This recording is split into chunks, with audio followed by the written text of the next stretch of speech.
In the late 1400s, European cartographers mapped the Atlantic as a gateway to the silk and spice markets of Asia. To them, the landmass of North America was a physical barrier that stood directly in the way of the ocean routes they needed. Today, those same coordinates mark a nation spanning nearly 4 million square miles, anchored by an economy producing over $25 trillion in annual GDP. This transition from a geographic hurdle to a global superpower was a managed process. The United States grew through a specific set of mechanisms: shrewd financial bargains, strokes of geopolitical luck, and the application of military force.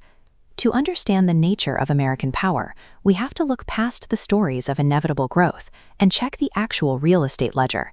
We have to see how these borders were really drawn. The initial scrabble was a three-way competition. Spain claimed the south, France the interior, and Britain the Atlantic coast. This shifted during the French and Indian War. By 1763, Britain pushed France off the map, extending to the Mississippi River. But that victory came with a massive bill. When the British Parliament tried to tax the colonies to pay off the debt for this newly won land, it triggered the American Revolution. Victory gave the colonists their independence, but it left them with a bankrupt, loosely united government. It wasn't until the drafting of the Constitution in 1787 that the states established a federal system capable of managing a national economy. The birth of the United States was, at its core, a dispute over the financial and political cost of defending a western border. In 1803, the scale of the young nation doubled in a single transaction. Over in Europe, Napoleon was preparing for a massive war with Britain and desperately needed liquid capital to pay his soldiers. The Americans originally approached France, hoping to buy just the port of New Orleans for $10 million. Napoleon countered by offering the entire Louisiana territory, over 800,000 square miles, for $15 million.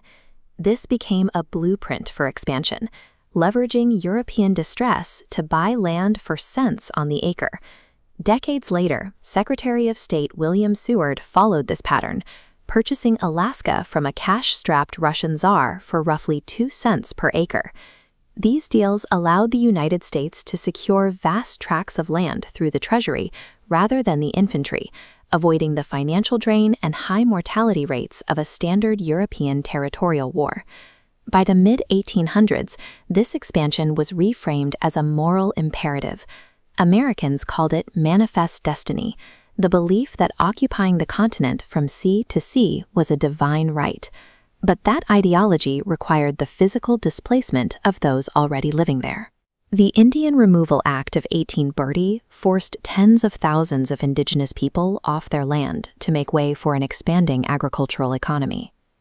Further south, American settlers moved into the Mexican province of Texas, eventually declaring independence. When the U.S. annexed the territory in 1845, it used a border dispute to launch a full-scale invasion of Mexico. The resulting victory in the Mexican-American War added California and the vast Southwest to the American map, fundamentally shifting the balance of power on the continent.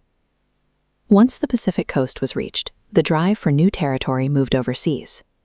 In Hawaii, American business interests and naval planners worked to dismantle the sovereign monarchy of Queen Liliuokalani, securing a strategic base for a global navy. Where cash and diplomacy were unavailable, the United States turned to intentional military conquest to finalize the drawing of its map.